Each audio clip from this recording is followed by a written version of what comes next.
Good morning. Wake up, Iowa City. I'm Natalia Olinek. And I'm Jackson Kalmar, and we're back. Yeah, we are back, and we have such a special episode for you today. I know I say that about every episode, but I was watching a newscast this last week, and it was talking about digital addiction and being addicted to your phones, and I was so fascinated because nobody talks about it, but I really thought that this segment could be talking about the importance of digital addiction and digital detox and how to kind of stray away from being on your phone too much. So Jackson, do you want to lead us off and let us know the benefits of digital detox? Is that even a question? Of course I want to. All right, so there are so many mental health benefits when it comes to digital detox. So when you're looking at everybody online doing extravagant things, you may seem lonely. You may seem like you're not really accomplishing anything, like you're just spinning tires in place. Get off of social media. Get out there, live. It prevents you from experiencing life, nature, when you're living vicariously through social media itself. Yeah, and it's so addicting, and I know everybody talks about it, but really, you'll find yourself scrolling on your phone for an hour, 2 hours. Myself, I'll limit it. I'll be like, at 10:15, I'll get up and go do this, or at 10:30, I'll get up and go do that.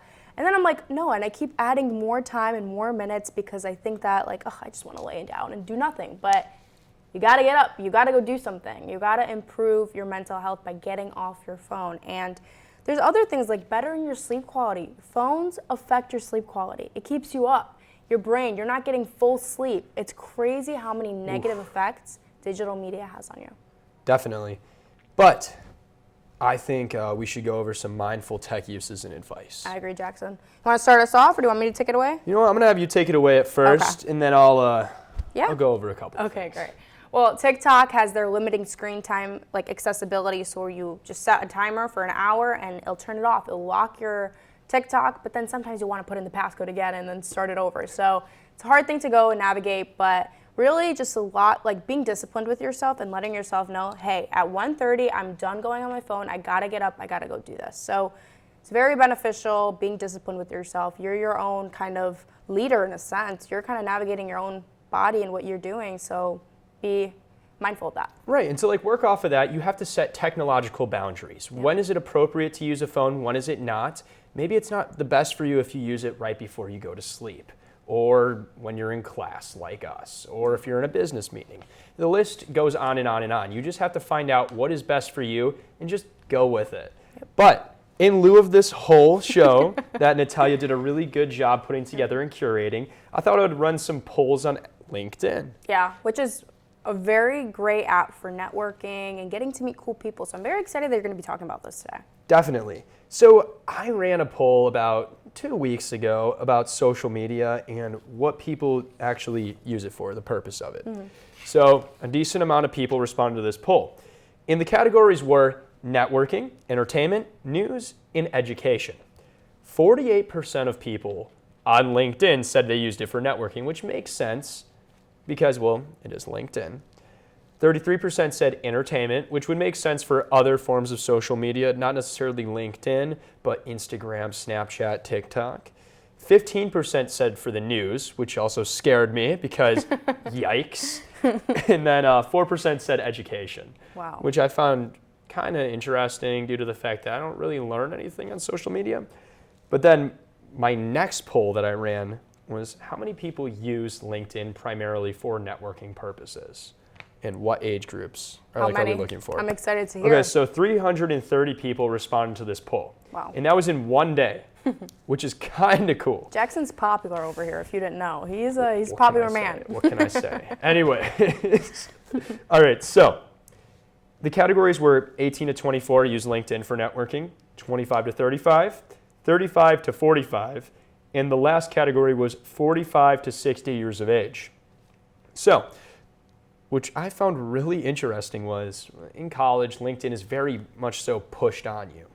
And only 2% of 18 to 24-year-olds said that they actually used LinkedIn for networking purposes and just in general. A majority were 35 to 45 years of age. Now, this is kind of like a 10-year big age gap because LinkedIn only allows you to use 4 categories. I should figure out a different way to make a poll. But I found that very fascinating that it's more so the people that run companies, because I looked at it and it was mostly executives, business owners, HR professionals, and hiring agents that really use LinkedIn a majority of the time. So I got to get on LinkedIn Yes, as you soon do. as possible. Well, I think it's very cool that you do these polls because you're keeping us informed. Who's doing what? Why are they on this social media site? That's very important, and I'm really excited about that. Thank but you. I'm also really excited about our sports segment with Johnny Pascuzzi. Johnny, take it away. Thank you, Jackson and Natalia, and I'm excited to be back here at Wake Up Iowa City, bringing you your exciting sports section. Now, this week we're going to talk about the Big Ten Men's Tournament. Now, this tournament is poised to be highly competitive with teams like Purdue and Illinois, who are poised to make deep runs into the March Madness bracket. Now, you also have your sleepers like Nebraska and Northwestern. And our boys in black are projected to be the 6th seed in the tournament, which should be promising because in 2022, Iowa won that tournament as the 5 seed. We have also been on a hot streak recently, winning our last 4 out of the last 5 games with a big win last week against Northwestern. Now, ESPN currently has Iowa as a team that's on the bubble to make the March tournament. So, a couple wins in the Big Ten tournament could be promising for Iowa to punch their ticket to the big dance. Now, the team to watch in the Big Ten tournament would be Purdue. They are the #1 team in the country and led by Zach Edey, a 7'3" monster, who could be the first player since 1980 to win back-to-back Naismith Awards. I'm Johnny Pascuzzi with sports. Back to the show.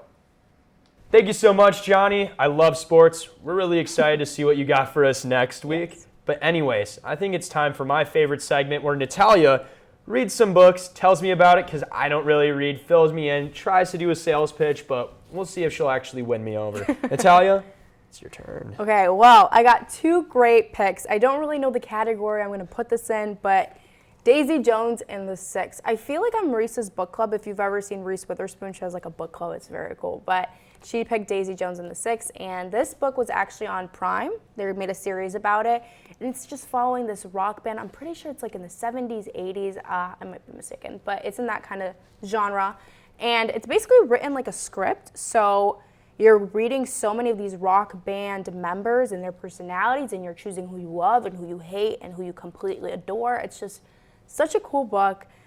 You have to read it. There's so much drama. There's so many twists. And the series was great too. So I don't know if you're into that kind of stuff, but I'm excited for you to try and read it maybe. Well, let's see what's what. Let's go through this second book because this sounds Okay. interesting, but I read the script. This sounds even cooler. Yeah, this book is crazy. This is contemporary fiction. It's set in New York in the 2000s, and it's basically about this girl who tries to escape her reality, and she takes prescription drugs for a year, I think. I haven't read this in a while, but for a year, and she's always on drugs, trying to fall asleep. And sometimes she does wake up, and when she does, she doesn't even know she's doing it. She's like hallucinating, going downtown to the bodega underneath her and getting like a coffee. Just a bunch of weird, crazy stuff, and she's asleep for most of the year. Until the last page, where it's crazy. I kid you not, when I read the last page, I was like, what?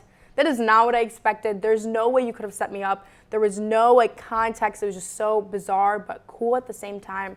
So I hope that kind of reeled you in. But Jackson, you know, I could talk about books for ages. I want to hear about your food picks of the week. All right, sounds good. So this week, we're back from our break, and I thought, let's make it special. Mediterranean. All right, so Iowa City has a bunch of places to offer. We're going to first start with Oasis. Oasis is kind of like that delicatessen style that I always talk about. Get in, get out really quickly. Great hummus, great falafel. The shawarma smelled amazing. I didn't get it, but that means that you have a job to do, viewers.